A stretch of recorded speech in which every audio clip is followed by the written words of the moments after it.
of us who have chickens have other animals as well. Other animals of different species, such as dogs, cats, goats, cows, all kinds of different things on our homesteads. When you have different species, it's so important to make sure that all of them are safe and able to exist together without any sort of a problem. When living with chickens and dogs, there are certain exercises that we can do to make sure that our dogs and our chickens are able to exist together.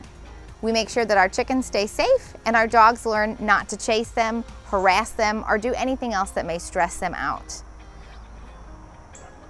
When teaching these exercises, there's a few tools that I think are really important that we can use. The first are really good treats, because we have to have something to pay our dogs with to let them know that they've made a good choice by not harassing our birds.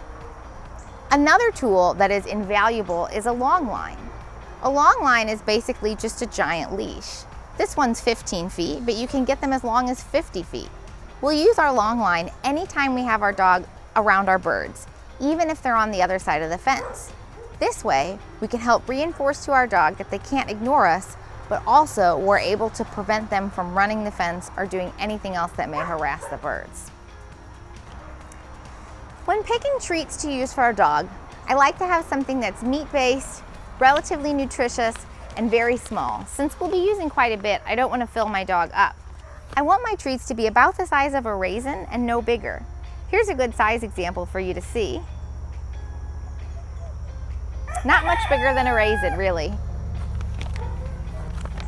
When using our long line, we'll simply attach it to our dog's collar. This way, we can make sure that we can reinforce what we say and we're able to keep our dogs and our birds safe. Another great exercise that we can use to teach our dogs to be safe around our chickens is a leave it. The way that we teach this, just like with coming when called, is I'll have treats. This way my dog learns to associate that when there's chickens around, I've got something so much better. I start to teach this by conditioning my dog that the word leave it means they're going to get a treat.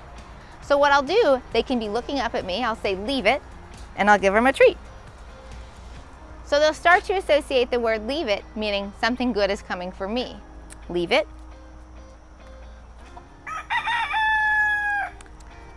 Once I've built the association that leave it means something good is coming for me, then I can wait until the dogs are distracted, use the word, and get them to focus up on me so that I can reinforce them for it. They're pretty focused on me, so I'm going to cheat and toss some treats over. My chickens won't mind either.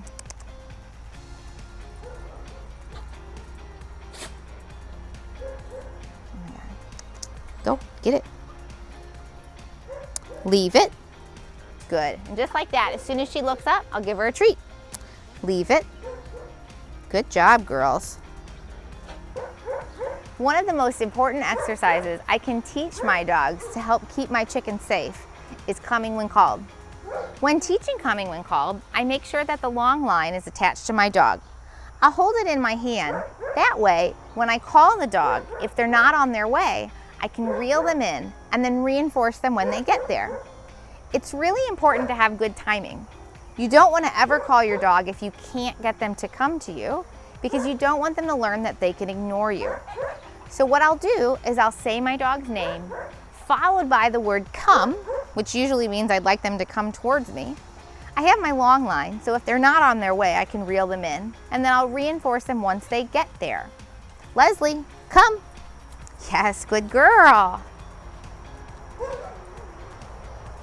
After I call my dog, I'll let them get distracted, and that way I can call them again. Leslie, come. Good girl. My chickens are a great distraction, especially since that's what I'm going to teach my dogs to ignore. When I'm using this, I want to make sure that even though I have my dogs on a long line, my chickens are on the other side of a fence.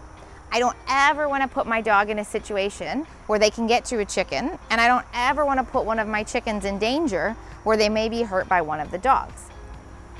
When I'm working with my long line, I will know that it's time to move to the next step when I don't have to use the long line at all.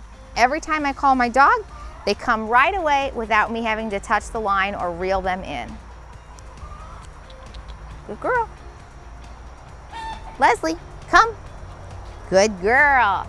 Once I get to a point where my dog is not needing me to use the long line, the first step in getting rid of the long line is just to drop it on the ground. I'll let my dog get distracted again. I'll wander off. I'll call my dog, Leslie, come. Good girl. And then reward her when she gets to me.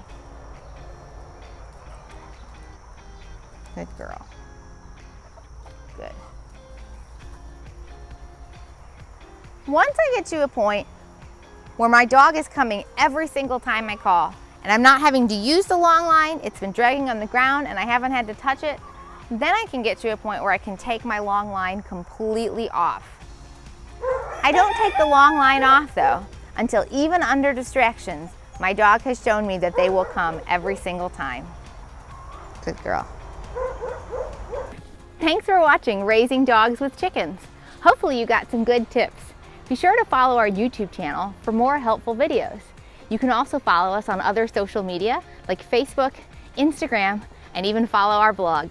Happy chickening!